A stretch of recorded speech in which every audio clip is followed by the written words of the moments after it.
परिवार जो है एकजुट रह सके, परिवार में प्रेम की भावना बढ़ सके, लोगों के बीच परिवार में आपसी मतभेद जो हैं वह कभी पनपने न पाए। भरत की इसी धर्मशीलता की प्रशंसा करते हुए देवता भी कहते हैं कि जो न होत जग जन्म भरत को, सकल धर्म धुर धरनी धरत को।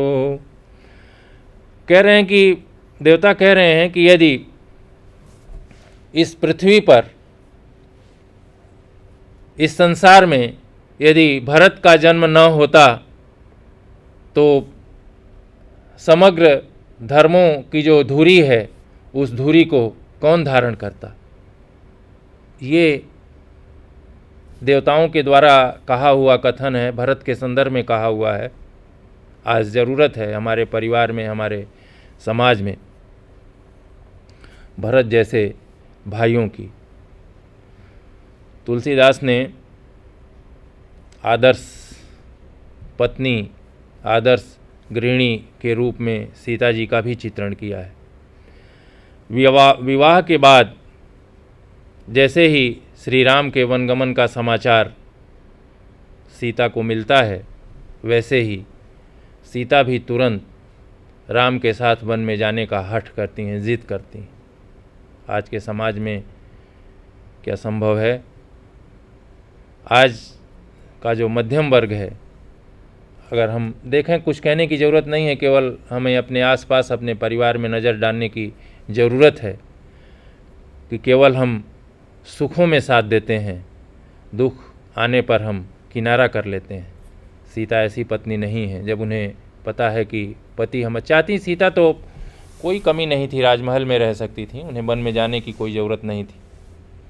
लेकिन सीता ऐसा मानती हैं कि पति जहाँ है वहीं पत्नी के रहने का भी धर्म है। अगर वह सुख में है तो सुख में साथ दे, अगर वह दुख में है तो वह दुख में साथ दे। आज के समय में इस तरह की परिकल्पना करना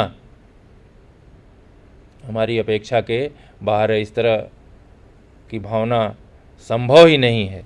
ज़रूरत इस बात की है कि इस तरह की भावना को हम अपने अंदर लाएं। जब सीता को इस बात का पता चलता है तो वे जाने का हठ करती हैं। राम उन समझाते हैं कि वन में अनेक प्रकार के कष्ट उठाने पड़ेंगे, अनेक प्रकार की तकलीफ़ें होंगी, मुसीबतें आएंगी। वे चाहते हैं कि सीता घर पर रहें, आग्रह करते हैं, किंतु पतिपरायण सीता जो है वह आँखों में आंसू भरकर कहती हैं कि पति के वियोग के समान इस संसार में कोई दुख नहीं है। वे यहाँ तक कहती हैं कि माता, पिता, भाई, बहन, परिवार, मित्र, सास, ससुर, गुरु, स्वजन, सहायक, सुपुत्र, जितने भी नाते रिश्ते हैं, वे सब पति के बिना की स्त्री को सूर्य से बढ़कर दुख देने वाले हैं। सीता कह रही है ये। पति के बिना शरीर, धन, घर, पृथ्वी, नगर, राज्य आदि जितना भी है वे तमाम का तमाम शोक की भांति है, शोक की तरह है। इसीलिए आगे सीता जो है वह कहती, तुलसीदास ने कहलवाया सीता के माध्यम से, भोग रोग सब भूषण भारू, जम जात ना सरिस संभारू। अर्थात समस्त भोग जो हैं वे रोग के समान हैं, गहने जो हैं वह भार स्वरूप हैं, और संसार जो है वह यम की यातना के समान है। जिस प्रकार से यम यातना प्रदान करता है, ठीक उसी प्रकार से हमारे लिए यह जो संसार है वह संसार यम की यातना की भांति है। वे आगे कहती हैं कि प्राणनाथ तुम बिनु जग माही, मों कहूँ सुखद कतहूँ कछु नाही। कि हे प्राणनाथ, इस संसार में तुम्हारे बिना मेरे लिए कुछ भी नहीं है, कहीं भी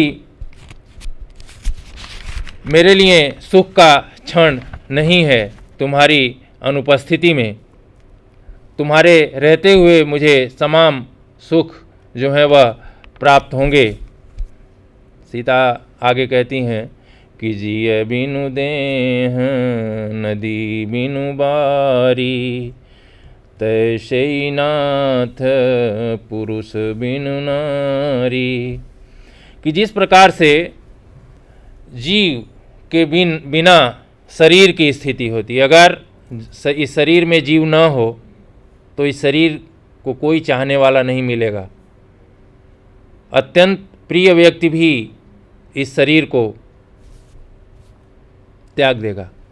और इसीलिए कहते हैं कि बिना जीव के देह की, शरीर की जो स्थिति होती है, और बिना जल के नदी बिन उबारी, बिना जल के नदी की स्थिति जो होती है कि उसमें धूल उड़ते रहते हैं, नदी की कोई कीमत नहीं होती, ठीक उसी प्रकार से तैशी नाथ पुरुष बिन नारी। की हे नाथ, उसी प्रकार से पति के बिना पत्नी की कोई कीमत नहीं होती।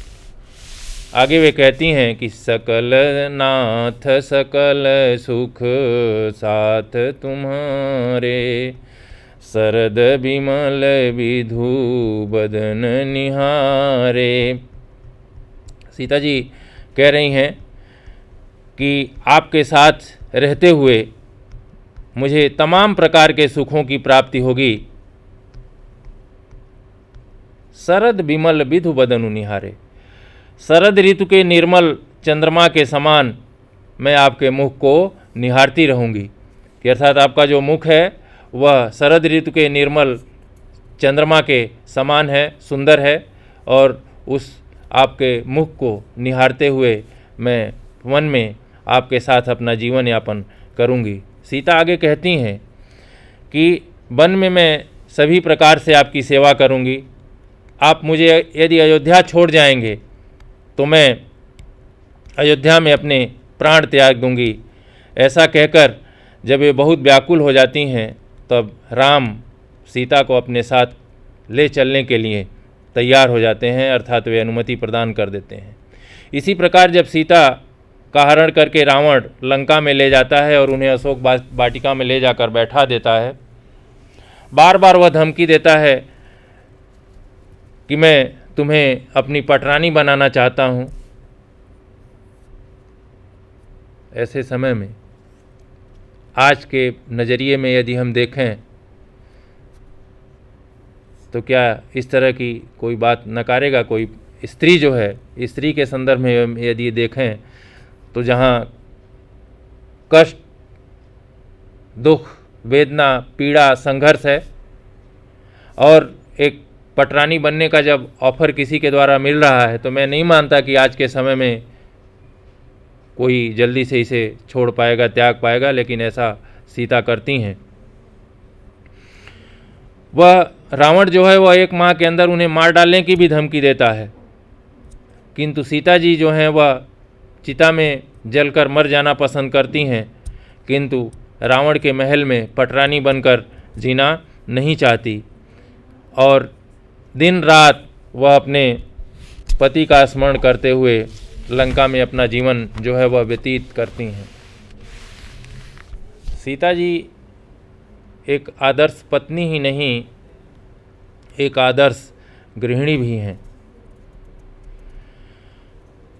राम जब 14 वर्ष का वनवास पूर्ण कर लेते हैं और पूर्ण करने के बाद जब वापस वे अयोध्या आते हैं, एक बात का थोड़ा यहाँ ध्यान रख कर लेना ज़रूरी भी है।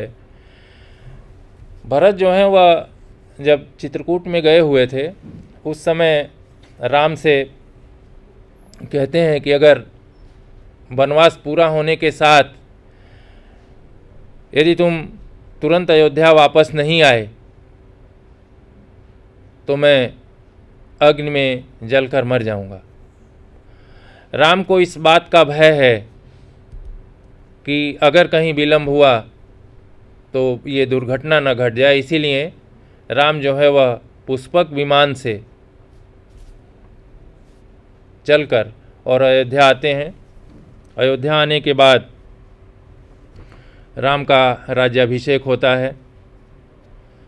राम के राज्याभिषेक होने के साथ ही सीता जो हैं वह अयोध्या की पटरानी हो जाती हैं।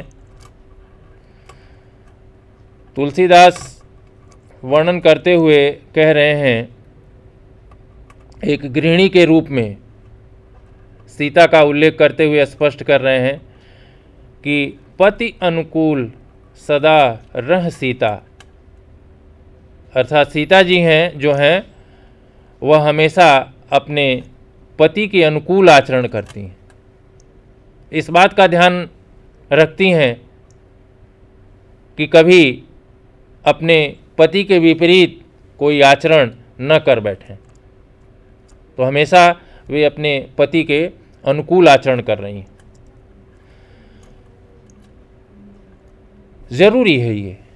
अगर हम परिवार में कोई गृहिणी है तो जिस गृहिणी का उल्लेख तुलसीदास सीता के रूप में कर रहे हैं, उस गृहिणी के साथ आज हमारे परिवारों में ज़रूरत है कि हम सीता जैसी गृहिणी हमारे परिवार में हों, सीता जैसी गृहिणी जो है वो हमारे परिवार में पैदा हों, उसके अनुकूल आचरण करें। वे आगे कह रहे हैं कि शोभा खानी सुशील विनीता, सीता जो हैं वे अत्यंत विनम्र, सुशील और शोभा की खान हैं। जानति कृपा सिंधु प्रभुताई, सेवति चरण कमल मन लाई। कृपा सिंधु अर्थात जो कृपा के सागर हैं, ऐसे श्री राम के बड़प्पन को वे जानती हैं और इसीलिए वे मन लगाकर उनके चरण कमलों की सेवा करती हैं। आगे तुलसी कह रहे हैं कि यद्यपि गृह सेवक सेवकानी, विपुल सदा सेवा विधि गुनी, सेवकिनी, कि यद्यपि घर में अनेक दास दासियां हैं फिर भी वे सभी सेवा की विधि में कुशल हैं। निज कर गृह परिचर्चा करई, रामचंद्र आयस अनुसरई। सीता जो हैं एक गृहिणी के रूप में अपने घर के जो तमाम कार्य हैं, सेवाएं हैं, वे तमाम के तमाम वे अपने हाथों से ही करती हैं, अर्थात वे स्वयं करती हैं और श्री राम की आज्ञा का अनुसरण करती हैं, उनकी आज्ञा का वे पालन करती हैं। तुलसीदास आगे कह रहे हैं कि जेहि विधि कृपा सिंधु सुख मानहि, सोई करी श्री सेवा विधि जानहि। कि सीता जी हमेशा वही कार्य करती हैं कि जिससे श्री राम को सुख पहुंचता है। इतना ही नहीं, केवल अपने पति की ही आज्ञा का अनुसरण नहीं करती, उन्हीं की सेवा में लीन नहीं रहती, लेकिन परिवार के जो दूसरे लोग हैं, जो फर्ज है इनका कि कौशल्यादि सासु ग्रह माही, सेवहि सबनि मान मदनाई। सीता जी अपने घर में कौशल्या आदि जितनी भी सासुएं हैं, सुमित्रा, कैकेयी, उन तमाम की सेवा करती हैं। कहीं भी उनके मन में ये भाव नहीं है कि कौशल्या ही हमारी सास हैं। जो प्रेम कौशल्या के प्रति है वही प्रेम उनमें सुमित्रा और कैकेयी के प्रति है, और कैकेयी सुमित्रा और कौशल्या की सेवा करती हैं। उन्हें पटरानी होने का तनिक भी अभिमान और घमंड नहीं है, मद नहीं है। अगर एक गृहिणी में तुलसीदास द्वारा सीता के जो भी गुण हैं, जो भी क्रियाकलाप हैं, अगर मैं मानता हूँ कि अगर कोई गृहिणी इस प्रकार से सीता के गुणों को अपने आचरण में उतारे तो मैं नहीं मानता कि हमारे परिवार में सुख शांति और समृद्धि की कोई कमी होगी। हम राम को भगवान तो मानते हैं, मंदिरों में जाते हैं, हम राम और सीता की आराधना करते हैं, लेकिन हम इनके गुणों में से, इनके गुणों के एक अंश को भी हम अपने जीवन में उतारने का प्रयत्न नहीं करते। ज़रूरी है कि हम उनमें से अपने गुणों, अपने चरित्र को हम निखारने का प्रयत्न करें, उनके गुणों में से थोड़ा बहुत तो हम लेने का प्रयत्न करें। इस प्रकार हम देखें तो गोस्वामी तुलसीदास ने श्री राम के एक आदर्श परिवार का चित्रण करते हुए समाज को यह शिक्षा प्रदान करने का प्रयत्न किया है कि यदि मनुष्य अपने परिवार में सुख शांति चाहता है तो राजा दशरथ के समान पिता हो, कौशल्या के समान माता हो, राम के समान एक आज्ञाकारी पुत्र हो, भरत के समान एक प्रेमी भाई हो और सीता जी के समान एक सुशील पत्नी हो। अगर इस तरह की समानता वाला यदि हमारा परिवार होगा और अगर हम इस तरह के परिवार का अगर हम निर्माण करना चाहें, ये काम एक व्यक्ति का, परिवार के एक व्यक्ति का नहीं है, परिवार के जितने भी सदस्य हैं उन तमाम सदस्यों की यह जिम्मेदारी बनती है कि हम इस तरह से एक आदर्श परिवार के निर्माण में अपना योगदान दें कि जिसके द्वारा हमारे परिवार का भी कल्याण हो और हमारे परिवार के कल्याण के साथ ही साथ हमारे समाज का भी कल्याण हो, और तभी जाकर हमारा जो समाज है वह एक समाज, सुदृढ़ समाज के रूप में प्रस्थापित हो पाएगा। धन्यवाद, नमस्कार।